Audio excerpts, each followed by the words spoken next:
you to sing with me old Irish lullaby. Just once again now before you go. Welcome back to the channel. After that ridiculous introduction, I'm going to tell you that we are now doing, oh, let's get the title right, wrong page, the Rock On Celtic Songs book tag.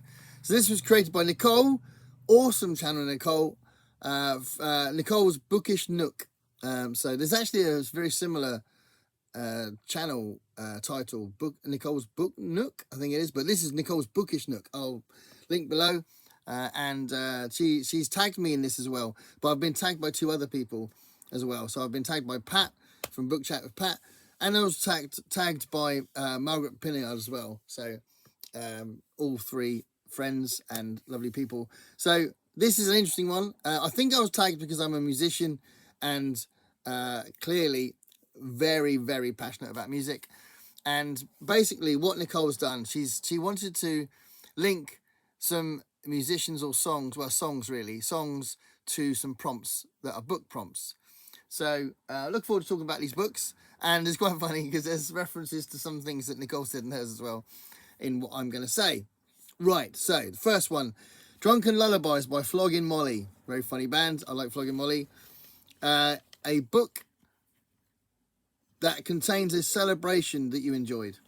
Okay, so I haven't actually talked about this book that much, I don't think, on the channel. So I don't think it's a bad thing that I'm going to talk about one of the most famous books of all time, Fellowship of the Ring. And the celebration I'm talking about, if you know the book, you'll know what I'm going to say probably. And that's the book starts with a big gathering because Bilbo announces he's going away. And it's a kind of a celebration. There's a big party kind of atmosphere.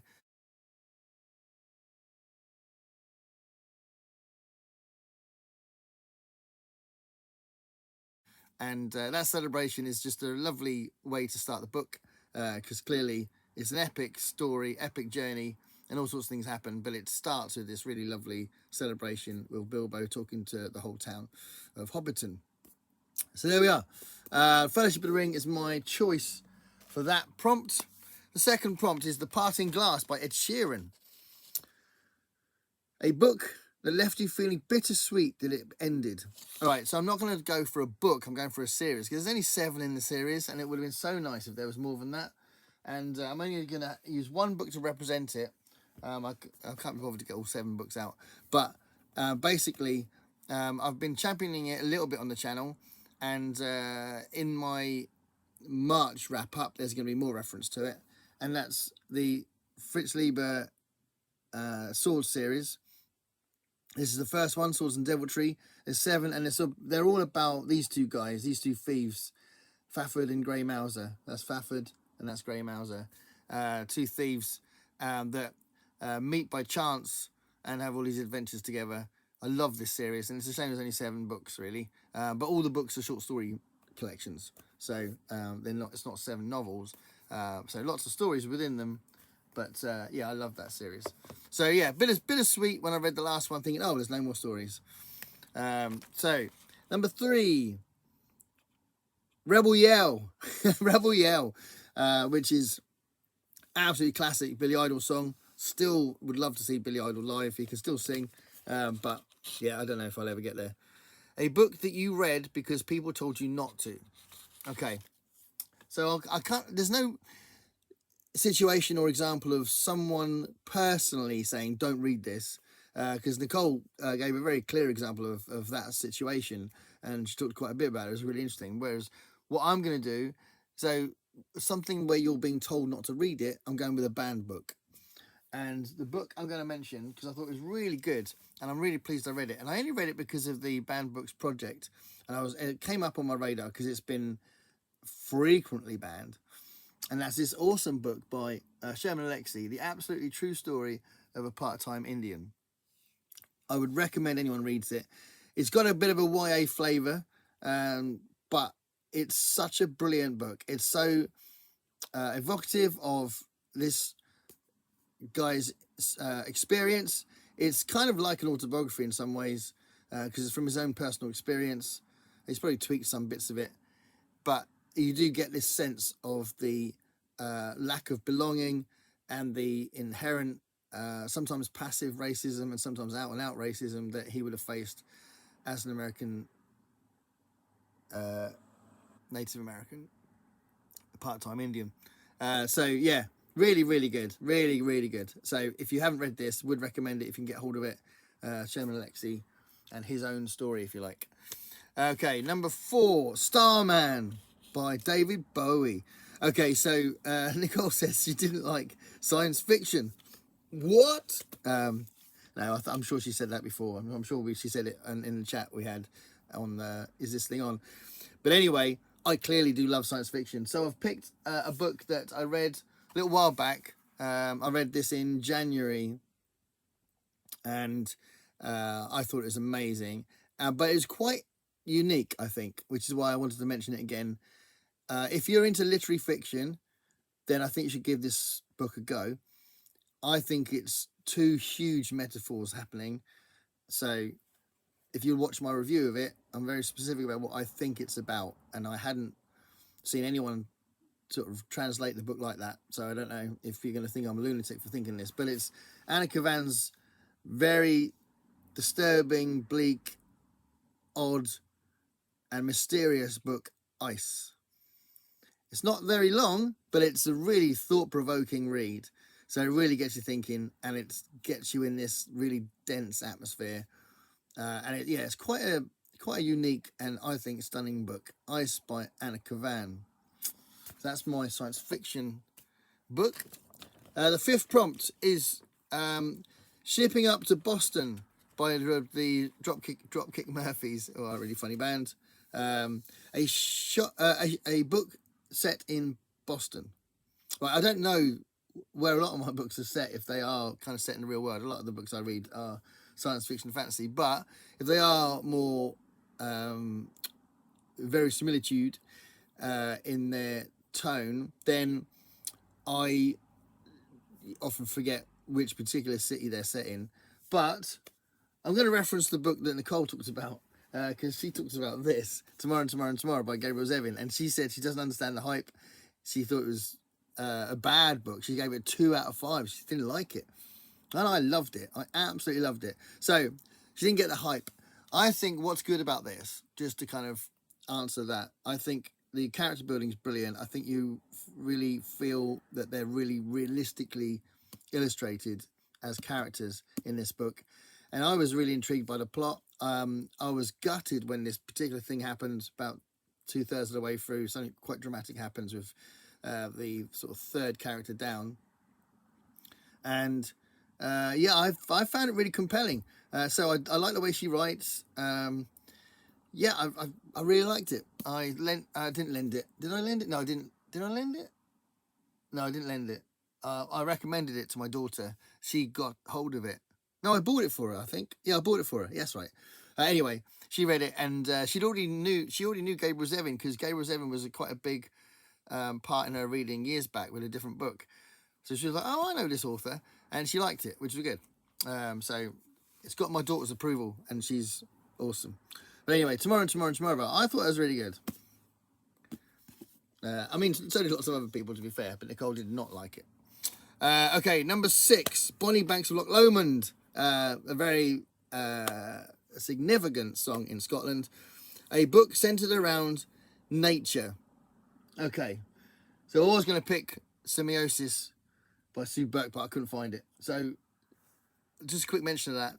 But I will talk about this book, which is really good. If you're interested in paleontology and the history of dinosaurs, this is a really good book by Steve Rossetti. The rise and fall of the dinosaurs.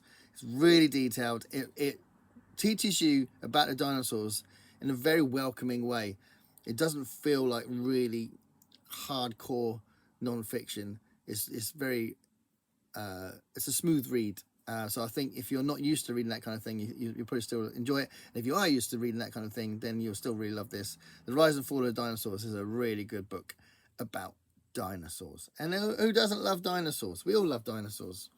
We wouldn't want to live with dinosaurs. You know, humans and dinosaurs lived separately for the better of humans, I imagine. Number 7, Twa Recruitin Sergeants by Seamus Kennedy, a book about war. Right, what I'm going to do is reference a graphic novel series. So this is a series that I'm hoping to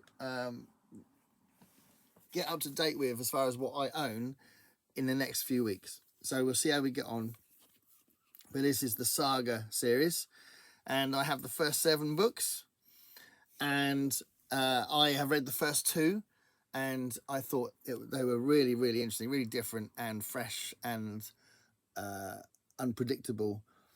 And they are basically, it's set in a war between these 2 races, and these 2 particular characters have set up this kind of Romeo and Juliet West Side Story situation where they are in love, they have a baby, and they're on the run because they're being hunted down, because it's not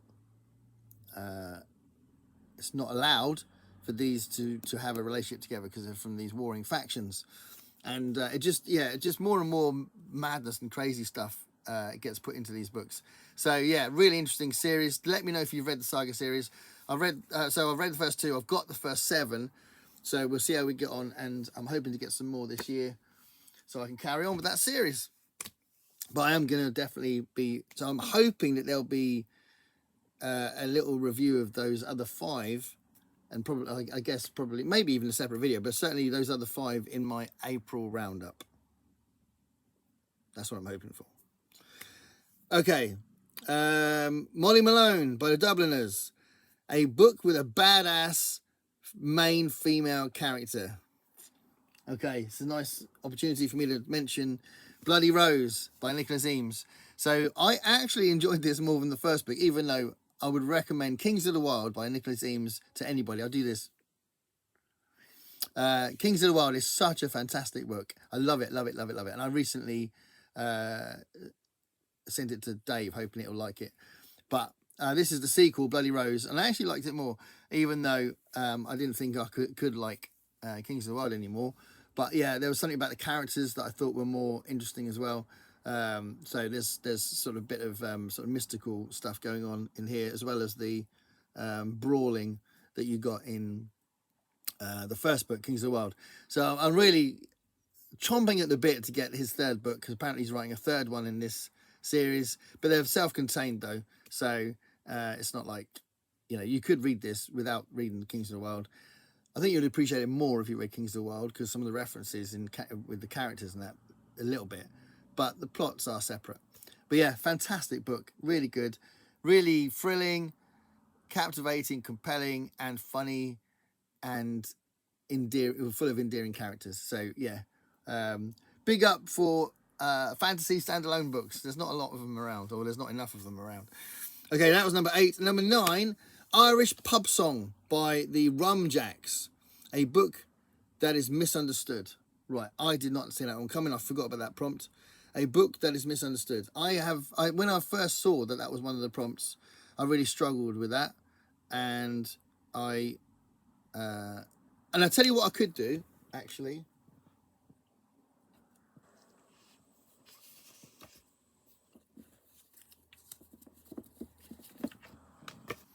I will reference this, Animal Farm by George Orwell. So this is a masterpiece. It's undoubtedly, I very confidently say this is a masterpiece. Animal Farm is one of the most incredible books ever. But it is kind of misunderstood. And I'll tell you what, one of the really great ways of describing why it's misunderstood is that it is banned because of its supposed left-wing leanings, and it's also banned because of its supposed right-wing leanings, which I think is hilarious. But also, there is some confusion about who, not Snowball, but Old Major is in the book. And I think if you really think about it, it is clear who Old Major is, but some people think, is it Marx, is it Lenin? And because this is a totally allegorical thing where the animals represent certain things. But that's one of those things that gets a bit confused when people talk about it. So check out my video about Animal Farm if you're curious to know what I think. But I do think it's interesting that Old Major, because of where he sits in the story and what he represents in general, the specific person that he represents does get a bit confused. So yeah, I'm going to talk about Animal Farm on that front. So there we are. Tag people. I need to see who's done this because quite a lot of people have done this. So I haven't been able to just write up a list of people because it can take me a while. And I'll tag some people below. I've got a feeling that there's a bunch of English booktubers that haven't done this. I think some of the London meetup people. So I think I might be able to tag them. But I think a lot of the American people I know have done this. But anyway, I'll figure it out. So there we are. Nicole's Celtic Rock. What was it called? Celtic Rock. No, Rock On Celtic Songs book tag. And right at the beginning, you heard a bit of Wolfstone. Wolfstone are a fantastic Scottish band that I saw live a couple of times in the early 90s, and I think they're brilliant. And yeah, just have a little delve into folk rock because it's awesome and straight out and out, just unadulterated folk is brilliant as well. Anyway, thanks a lot for watching. Stay curious, everybody.